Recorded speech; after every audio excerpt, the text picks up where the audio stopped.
rancanganmu yang dulu ku tertawan, kini ku dibebaskan hanya oleh anugerah dan pengorbananmu. Kini ku dilayakkan untuk menjadi saksimu. Ku datang pada salibmu untuk mengenang kasihmu. Kau relakan nyawamu agar ku diselamatkan. Tubuhmu yang tersalib sebagai korban tebusan untuk hapuskan dosaku. Darahmu yang tercurah membasuhku, sucikanku.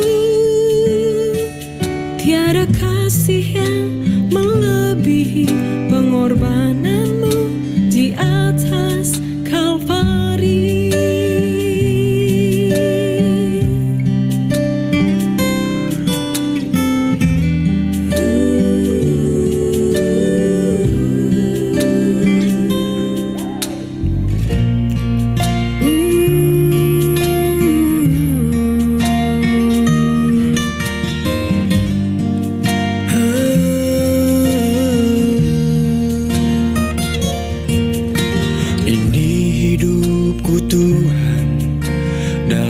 Rancanganmu yang dulu ku tertawan, kini ku dibebaskan hanya oleh anugerah dan pengorbananmu. Kini ku dilayakkan untuk menjadi saksimu. Ku datang pada salibmu untuk mengenang kasihmu. Kau relakan nyawamu agar ku diselamatkan. Tubuhmu yang tersalib sebagai korban tebusan untuk hapuskan dosaku.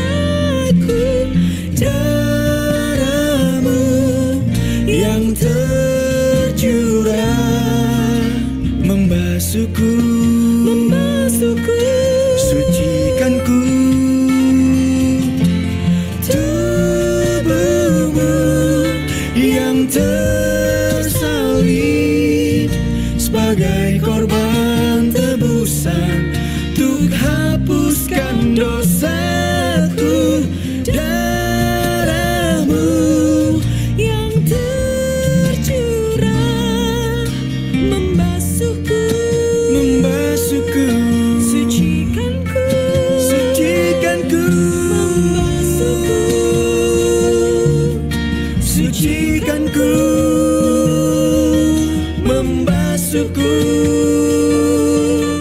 Sucikanku, tiada kasih yang melebihi pengorbananmu di atas Kalvari.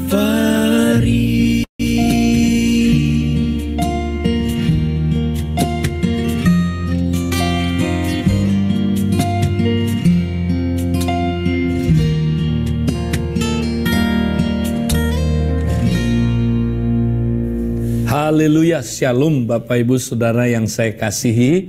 Kita mau lanjut membahas tentang bagaimana kita dapat bertumbuh bersama sebagai manusia yang baru. Nah saudara, kita tidak dapat bertumbuh bersama kalau kita belum dipulihkan. Nah setelah kita saudara ada di dalam manusia yang baru, maka kita mempunyai saudara kepala yang baru. Kepala dari manusia yang baru itu adalah Kristus dan kita adalah anggota-anggotanya. Maka kalau kita saudaraku mempunyai kepala yang baru, Kepala yang baru inilah yang akan saudara memulihkan kita anggota-anggota tubuhnya, sehingga semua dampak yang kita pernah alami waktu kita ada di dalam manusia yang lama akan dapat dipulihkan. Ingat saudara, waktu kita ada sebagai manusia yang lama, maka kepala kita yang lama adalah Adam. Nah, Adam telah mewarisi dosa asal kepada kita. Adam juga telah tanda kutip melatih kita, sehingga saudara, hidup kita yang lama ini mempunyai kebiasaan-kebiasaan yang berdosa. Nah saudara, oleh karena kita, saudaraku, bersekutu dengan Adam sebelumnya, maka saudara, akibat dari dosa, manusia roh kita telah menjadi rusak. Nah, apakah manusia roh itu, saudara? Manusia roh adalah manusia batinia.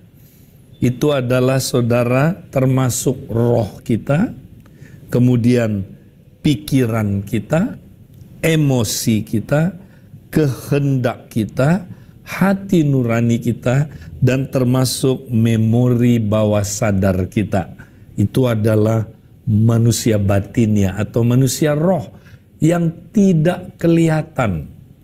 Nah, waktu kita lahir baru, saudara, roh kita sudah diperbaharui. Kita mendapatkan roh yang baru dari Tuhan, ya. Roh kita itu roh yang taat, ya. Tapi saudara, ya, di bagian lain dari saudaraku manusia batinia kita belum sempurna, bahkan sudah rusak, ya. Contoh saudara, pikiran kita, ya, adalah pikiran yang saudara masih dipengaruhi oleh pikiran-pikiran, ya, kedagingan, saudara. Emosi kita seringkali, saudaraku, ya, ada luka-luka dari masa lalu, saudara, yang mempengaruhi emosi kita. Kehendak kita, seringkali saudaraku, kita tidak melakukan kehendak Tuhan, kita melakukan kehendak daging. Kemudian saudara, hati nurani kita, kalau kita telah menyimpan dosa, saudara, hati nurani kita menjadi kotor, menjadi tidak murni. Dan saudara, terutama memori bawah sadar kita, ya, dipengaruhi oleh peristiwa-peristiwa masa lalu. Ketika saudaraku kita mungkin pernah dibully, kita pernah, saudara, dilukai, kita pernah mengalami trauma. Nah saudara, hal-hal ini semua mempengaruhi, merusak manusia batinia kita atau manusia roh kita. Nah karena itu saudara, kita perlu dipulihkan, ya. Nah bagaimana caranya Tuhan memulihkan kita, saudara? Nah, Tuhan memulihkan kita, saudara, ya, lewat tubuhnya sendiri, ya. Contoh, saya kasih contoh, saudara, ya. Kalau sang kepala, ya, saudara melihat anggota tubuhnya ada yang sakit, contohnya anggota tubuh tangan kiri saya sakit, saudara, luka. Apa yang terjadi, saudara? Pasti kepalanya bertanggung jawab, dia akan memakai anggota tubuh yang lain, saudara, untuk menolong anggota tubuh yang sakit ini. Maka dia menggunakan tangan kanan. Ya, tangan kanan ini, saudara, akan digerakkan oleh sang kepala untuk melakukan proses, ya, penyembuhan. Dia pasti akan menggerakkan tangan kanan untuk melakukan sesuatu, ya. Misalnya, ya, membersihkan luka itu, saudara, menaruh obat, menutupnya dengan apa, saudaraku, plester, ya, dan disayang-sayang. Ya, inilah, saudaraku, cara kita di dalam tubuh Kristus mengalami kesembuhan. Nah, demikian juga, saudara, kita di dalam, ya, manusia baru, ya. Kalau kita adalah manusia baru, saudaraku, kita anggota dari tubuh Kristus, di mana Kristus sang kepala menggerakkan tubuhnya untuk kita saling menyembuhkan, saling memulihkan, sehingga saudara kita dapat bertumbuh bersama-sama. Nah, karena itu saudara, hari ini saya mau membahas bagaimana saudaraku supaya kita bisa saling memulihkan di dalam tubuh Kristus, saudara. Nah, kita harus tahu dulu siapa kepala kita, saudara. Kepala kita yang baru, saudara, kepala dari manusia yang baru itu adalah Kristus. Nah, kita harus kenal siapa Kristus. Saya mau bacakan dalam Yesaya 9 ayat yang kelima. Dikatakan, sebab seorang anak telah lahir untuk kita, seorang putra telah diberikan untuk kita, lambang pemerintahan ada di atas bahunya, dan namanya disebut orang penasehat ajaib, Allah yang perkasa, Bapa yang kekal, Raja damai. Nah, ternyata saudaraku, Kristus itu sang kepala itu, dia saudaraku adalah anak Allah yang lahir, yang saudaraku ya disebut orang pertama adalah penasehat ajaib, Allah yang perkasa, Bapa yang kekal, dan Raja damai. Saudara, dia adalah penasehat yang ajaib. Wow, ini luar biasa, saudara. Artinya apa, saudara? Ya, dia adalah saudaraku ya, kepala yang bertanggung jawab, saudara, untuk memberikan solusi bagi kehidupan kita, saudara. Ya, apapun masalah kita, apapun persoalan kita, pergumulan kita, ya, maka saudara, penasehat ajaib itu bisa memberikan kita counseling, saudara. Ya, dia bisa memberikan kita nasihat. Dan nasihatnya ajaib, haleluya, supranatural, ya, di mana saudaraku manusia nggak sanggup memulihkan kita, tapi penasehat ajaib kita sanggup memulihkan kita, saudara. Ya, itu sebabnya nggak ada persoalan di dalam hidup kita yang tidak bisa diselesaikan oleh sang kepala itu, oleh Kristus. Dia pasti akan saudaraku memakai anggota tubuhnya, saudara, untuk memulihkan kita, ya, untuk menyembuhkan kita, memberi kita solusi atas semua permasalahan hidup yang ada di dalam diri kita, saudara. Ini luar biasa.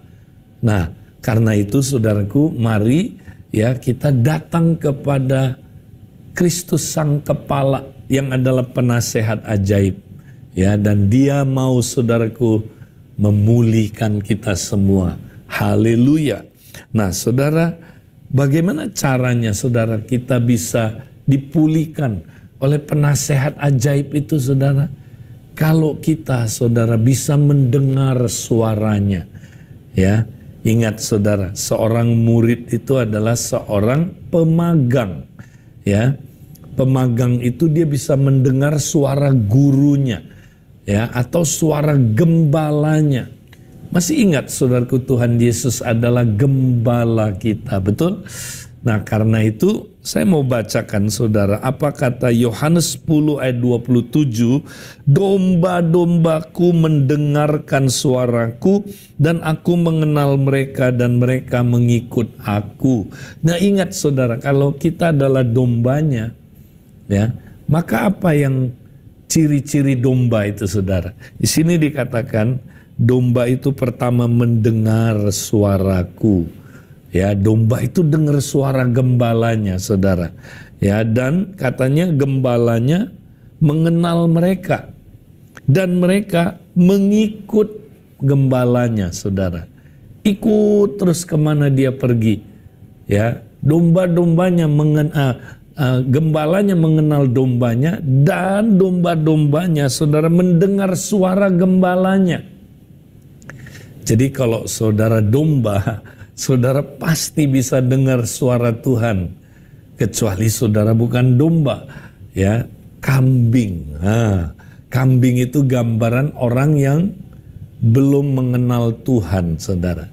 Ya, mereka itu kelihatannya umat Tuhan tapi bukan umat Tuhan. Ya, kambing itu adalah gambaran orang percaya yang palsu, saudara. Ya, mereka bukan orang percaya sejati. Domba adalah gambaran orang percaya sejati, yaitu saudaraku orang yang sudah ditebus oleh saudaraku gembalanya. Karena gembalanya memberikan nyawanya bagi domba-dombanya, saudara. Itu sebabnya domba adalah gambaran dari umat tebusan Kristus. Dan mereka bisa mendengar suara gembalanya. Nah, apakah saudara bisa mendengar suara gembala? Ya. Jadi gimana caranya saudara kita bisa, saudaraku, ya, dipulihkan dalam tubuh Kristus? Ya, simple sekali saudara. Nah, kita bersama-sama di dalam tubuh Kristus, ya, perlu datang, ya, kepada Sang Kepala. Untuk apa saudara? Ya, konseling dengan Dia. Ya, kita mendengarkan suaranya, mendengarkan pengarahannya, datang kepada Dia. Ketika saudara, ya, manusia roh kita masih, saudaraku, belum pulih, kita datang kepada Dia supaya Dia menyembuhkan, ya, semua luka-luka yang ada di dalam diri kita, memulihkan bagian-bagian yang rusak di dalam manusia roh kita, saudara. Dia adalah gembala yang baik dan Dia adalah penasehat ajaib kita, saudara. Dia bisa memulihkan kita, makanya kita harus datang kepada Dia. Ya, nah hari ini saudara, saya ingin mengajak saudara, ya, di dalam kompak-kompak. Coba saudara, kita datang kepada Kristus, kepala kita. Ya, kita datang sebagai sebuah kompak, ya, sehingga saudara di dalam kompak itu kita saling melayani, saudara, ya, saling tolong menolong untuk datang membawa saudara kita yang mungkin, ya, saudaraku, punya luka, mungkin punya saudara, ya, masalah-masalah di dalam, ya, manusia batinianya. Kita bawa dia datang kepada Tuhan. Dan kita dengar suaranya, saudara. Dan saya percaya, ya, Tuhan bisa berbicara, ya, lewat anggota tubuh kita. Ya, Dia juga bisa berbicara kepada orang yang bersangkutan, saudara. Orang yang sedang didoakan supaya dia bisa pulih. Nah, bagaimana caranya kita mendengar suara Tuhan? Nah, banyak orang, saudara, berpikir, ya, suara Tuhan atau pesan Tuhan itu, ya, itu hanya lewat cara-cara tertentu. Misalnya, saudara, bisa nggak Tuhan berbicara kepada manusia, ya, lewat malaikat misalnya? Oh, bisa, tapi itu tidak umum, saudara. Nggak semua orang bisa mendengarkan pesan Tuhan lewat malaikat. Makanya jangan cari, ya, yang tidak umum, saudara. Itu tidak umum. Dapatkah Tuhan, ya, menyampaikan pesannya kepada kita, saudara, lewat suara yang audible? Bisa, saudara, ya. Tapi itu tidak semua orang mendengarkan, saudaraku, pesan Tuhan lewat suara yang audible. Ya, dapatkah Tuhan menyampaikan pesannya kepada kita lewat misalnya binatang? Oh, bisa, saudara, ya. Ketika kita lihat di Alkitab, ya, Tuhan pakai suara keledai, ya, untuk berbicara kepada siapa, saudara? Ya, kepada Nabi Bileam, ya, nabi yang nakal, saudara. Kan kita bukan nabi yang nakal, ya, makanya, ya, jangan berharap Tuhan berbicara kepada kita lewat cara-cara yang tidak umum, ya. Tuhan dapat menyampaikan pesannya lewat cara yang demikian, tapi itu tidak umum, ya. Juga saudara, Tuhan dapat saja menyampaikan pesannya kepada kita, saudara, lewat apa, saudara? Lewat seperti di Sinai, ya, gempa bumi, saudaraku, apalagi saudara, asap, dan guntur halilintar, oh dapat saudara, tapi itu tidak umum. Nah, apa cara yang paling umum Tuhan menyampaikan pesannya kepada kita, saudara? Nah, kita akan lihat, saudara, ada 3 cara paling umum Tuhan menyampaikan pesannya kepada kita. Mari kita baca di dalam Amsal 4 ayat 20-21. Hai anakku, perhatikanlah perkataanku, arahkanlah telingamu kepada ucapanku, janganlah semuanya itu menjauh dari matamu, simpanlah itu di lubuk hatimu. Nah, pertama saudara, ya, Tuhan menyampaikan pesannya kepada kita, saudara, atau kita mendapatkan pesan Tuhan pertama itu lewat telinga rohani. Karena dia bilang begini, hai anakku, perhatikanlah perkataanku, arahkanlah telingamu kepada ucapanku. Jadi seringkali Tuhan, saudara, ya, menyampaikan pesan kepada kita, cuma kita nggak memperhatikan perkataannya, ya. Nah, bagaimana kita memperhatikan perkataan Tuhan, saudara? Pertama, ya, dia bilang arahkanlah telingamu kepada ucapanku.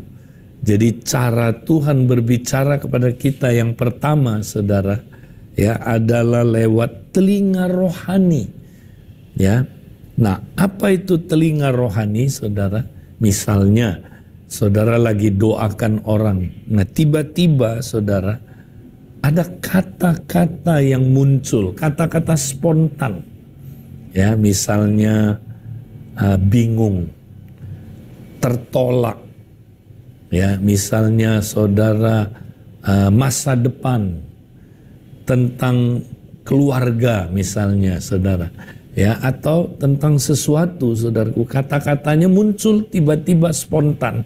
Nah, sebenarnya Tuhan sedang, saudara, menyampaikan pesan tertentu, ya, melalui kita, saudara, ya, untuk orang itu, ya, atau orang itu, saudaraku, ya, mendengarkan, saudara, kita mendengarkan kata-kata itu untuk kita sampaikan kepada orang itu, saudara. Nah, jadi itu cara pertama Tuhan menyampaikan pesannya, yaitu, saudaraku, lewat lewat telinga rohani kita. Dia memberikan kata-kata. Nah, ketika kata-kata itu kita sampaikan, saudaraku, orang itu, ya, saudara, akan mendapatkan berkat Tuhan. Ya, dia akan, saudaraku, ya, wow, merasakan, ya, begitu, saudara, pesan Tuhan itu tepat meneguhkan dia, menguatkan dia, menghibur dia, menasehati dia. Ya, nah, itu yang pertama, saudara. Yang kedua, kita bisa mendengarkan, saudara, atau menerima pesan Tuhan lewat apa, saudara? Mata rohani kita. Karena dikatakan, saudara, janganlah semuanya itu menjauh dari matamu. Ya, dari matamu. Ya, jadi kita bisa dapat pesan Tuhan lewat kita melihat lewat mata rohani kita, saudara. Ya, kita bisa melihat gambar, penglihatan, ya. Nah, Paulus pernah, saudaraku, Tuhan menyampaikan pesan kepada dia dan rombongannya waktu mereka, saudaraku, mau masuk, ya, ke area, saudaraku, pelayanannya. Tuhan kasih penglihatan, ya, dan Tuhan melarang mereka pergi ke satu tempat, tapi mereka diarahkan, ya, untuk apa, saudaraku, masuk ke area, ya, di Eropa. Di situ, saudaraku, ada orang yang mereka lihat memanggil-manggil mereka. Itu panggilan Makedonia. Penglihatan mereka lihat, ya. Paulus khususnya melihat itu, saudara, dan itu adalah pesan Tuhan lewat penglihatan. Tuhan bisa memberi, saudaraku, lewat penglihatan kepada kita, ya. Dia bisa menyampaikan pesannya lewat mata rohani kita. Kita ngelihat gambar, kita ngelihat penglihatan. Kadang-kadang kayak video, saudaraku. Tuhan bisa memperlihatkan kepada kita di mana di masa lalu waktu kita dibully, waktu kita dilukai, waktu kita, saudaraku, disakiti. Tuhan bisa mengingatkan itu lewat penglihatan yang kita lihat. Ya. Nah, itu yang cara kedua. Cara ketiga, saudara, adalah dia bilang simpanlah itu di lubuk hatimu. Ya, ini perasaan. Ya, Tuhan menyampaikan pesannya lewat perasaan hati, atau yang disebut intuisi, saudara. Ya, kita mendapatkan impresi. Ya, misalnya, saudara pernah nggak masuk ke suatu ruangan, saudara merasa ruangan itu berat, ya, seperti ada tekanan, saudara, ya, seperti ada kuasa lain yang sedang bekerja. Atau saudara sedang mendoakan seseorang, saudara merasakan beban yang orang itu rasakan, ya. Nah, ini bukan sekedar perasaan apa, saudaraku, emosional saja, tapi ini adalah suatu intuisi, ya. Tuhan memberikan saudara sebuah impresi. Saudara nggak lihat sesuatu, saudara nggak dengar sesuatu, tapi saudara tahu di intuisi saudara. Saudara tahu telah terjadi sesuatu, ya, atau ada sesuatu kenyataan yang ada, saudara. Nah, inilah cara Tuhan memberikan pesannya kepada kita dan cara kita mendengarkan, mendapatkan pesan Tuhan. Nah, saudara, mari kita praktekkan ini, saudara, di dalam kompak-kompak, ya. Coba kalau ada teman saudara, ya, yang saudara ada masalah, ya, dia sedang ada dalam pergumulan, mari kita doakan dia, ya, dengan cara kita bawa dia kepada penasehat ajaibnya. Nanti penasehat ajaibnya, yaitu Kristus sendiri, dapat berbicara kepada dia, saudara, menyampaikan pesannya untuk menyembuhkan dia, memulihkan dia, saudara, ya. Nah, ini yang kita mau lakukan, saudaraku, di dalam kompak. Tuhan memberkati kita. Amin. Amin. Terima kasih tim screen yang sudah menyampaikan kebenaran firman Tuhan lewat video pengajaran Kak Edi. Dan Bapak Ibu saudara yang dikasihi Tuhan, kami dari BR 414 yang melayani pagi hari ini, selamat datang untuk Bapak Ibu saudara yang baru pertama kali gabung di dalam ibadah mesbah Koram Deo pagi hari ini. Bapak Ibu bisa tuliskan nama dan nomor telepon di room chat, ya, supaya kita bisa lebih mengenal. Dan kemudian Bapak Ibu yang mau bertanya atau mau didoakan bisa tulis juga permohonan doa dan pertanyaan saudara bisa di room chat, ya. Bapak Ibu, pagi ini kita diberkati sekali lewat kebenaran firman Tuhan yang disampaikan Kak Edi, ya. Mau belajar untuk bisa menyampaikan pesan Tuhan kepada orang lain lewat telinga rohani kita, lewat mata rohani kita, dan juga intuisi yang Tuhan kasih.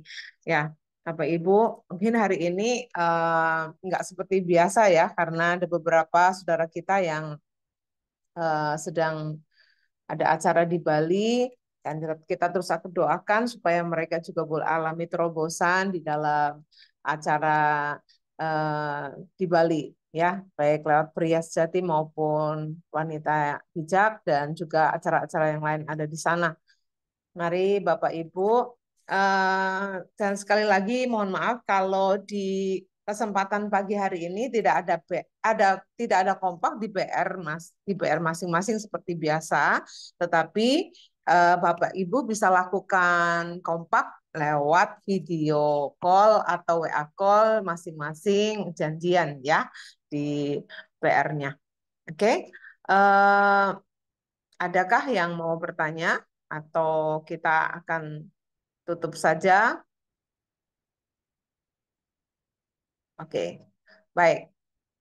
Mohon maaf sekali lagi ya, kita nggak ada kompak di PR, tetapi bisa lakukan kompak di video call atau WA call di kompak masing-masing ya.